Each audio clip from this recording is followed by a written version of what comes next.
GeM TV நேயர்களுக்கு வணக்கம். இப்போது நாம் பார்க்க போவது யார் போட்ட கோடு படத்தின் திரை விமர்சனம். யார் போட்ட கோடு திரைப்படத்தில் லெனின் வடமலை, பிரபாகரன், மெகாலி மீனாட்சி, துகின், சேகுவாரா மற்றும் பலர் நடித்திருக்கிறார்கள். லெனின் வடமலை எழுதிய பாடல்களுக்கு சௌந்தர்யன் இசையமைத்திருக்கிறார். கதை, திரைக்கதை, வசனம் எழுதி இயக்கியிருப்பவர் லெனின் வடமலை. இந்த படத்தை டாக்டர் வினிதா கோவிந்தராஜன் தயாரித்திருக்கிறார். யார் போட்ட கோடு.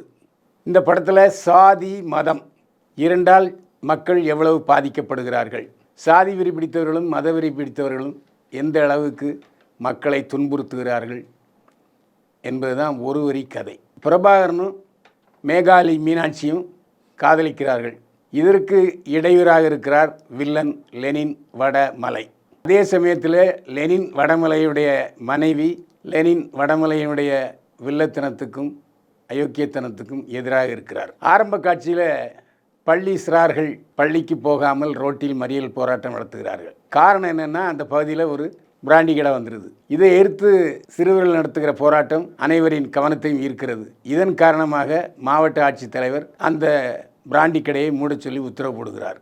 இதற்கு பிறகு அந்த பள்ளி சிறார்களின் மூத்தவர் லெனின் வடமலை கதாநாயகனாகிறார். போலீஸ்காரங்க எப்படி லஞ்சம் வாங்குகிறார்கள், லஞ்சம் வாங்கக்கூடாது என்பதையெல்லாம் விளக்குகிறார். அதாவது வருங்கால சந்ததியினர், இளம் சிறார்கள், அதுவும் பள்ளிக்கூட மாணவர்கள் எத்தகைய உணர்வோடும் சமூக விழிப்போடும் நடந்தால் அனைத்து மக்களும் திருந்துவார்கள் என்பதுதான் கதை. இந்த படத்தில் பிரபாகரன் பள்ளிக்கூட ஆசிரியராக வருகிறார். மேகாலி மீனாட்சியும் பள்ளிக்கூட ஆசிரியராக வருகிறார். இருவரும் அன்பால் நெருங்குகிறார்கள். அப்புறம் காதலிக்க தொடங்குகிறார்கள். பள்ளிக்கூட வாத்தியாரும் பள்ளிக்கூட ஆசிரியையும் காதல் செஞ்சால் மக்கள் எப்படி மதிப்பார்கள் என்பதையும் வில்லன் கோடிட்டு காட்டுகிறார். பரபரப்பாகவும் விறுவிறுப்பாகவும் செல்கிற இந்த படம் சமூக விழிப்புணர்வை மையமாக கொண்ட படம். படம் முழுக்க கருத்துக்கள், வசன வீச்சுக்கள் எல்லாமே லெனின் வடமலையுடைய கைவண்ணம். பிரபாகரன் டைரக்டர் சொன்னதை செய்திருக்கிறார். ரொம்ப அமைதியாக அடக்கி வாசித்திருக்கிறார். இன்னும் கொஞ்சம் அவரிடமிருந்து நாங்கள் நடிப்பை எதிர்பார்த்தோம். பள்ளிக்கூட வாத்தியாருக்கு எதுக்கியா நடிப்பு போதும் என்று நினைத்து விட்டார் போலும் பிரபாகரன். ஆனால் லெனின் வடமலை வில்லனாக பயங்கர வெடிகளை கொளுத்தி போட்டுகிறார், அணுகுண்டை போட்டுகிறார். ஒரு வெறி பிடித்த ஒரு வில்லனாக லெனின் வடமலை இந்த படத்தில் நம்முடைய மனதை கவருகிறார். பொதுவாக படத்தினுடைய கதை, திரைக்கதை, வசனம் எழுதி இயக்குகிறவர் கதாநாயகனாக நடிப்பார்கள்.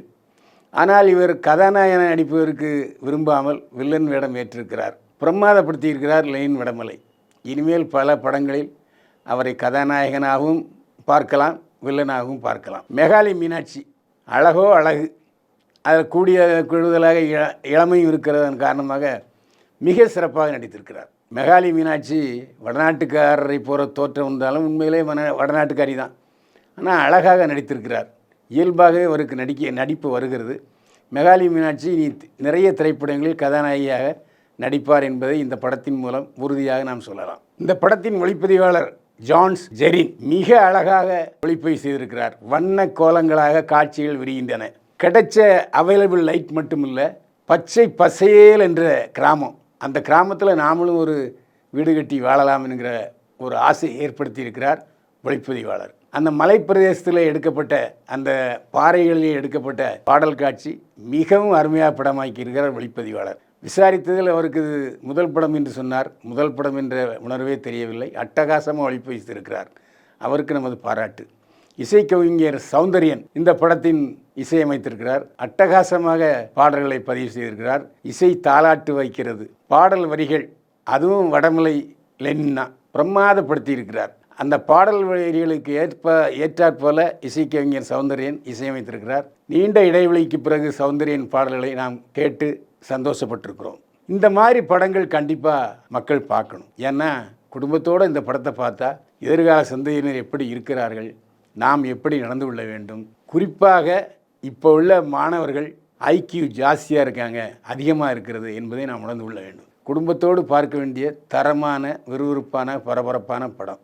சமூக விழிப்புணர்வை கொண்ட படம் என்பதால் இந்த படத்துக்கு பைல்வான் பார்வையில் 100க்கு 65 மதிப்பெண்கள். மீண்டும் சந்திப்போம். வாழ்க வளமுடன்.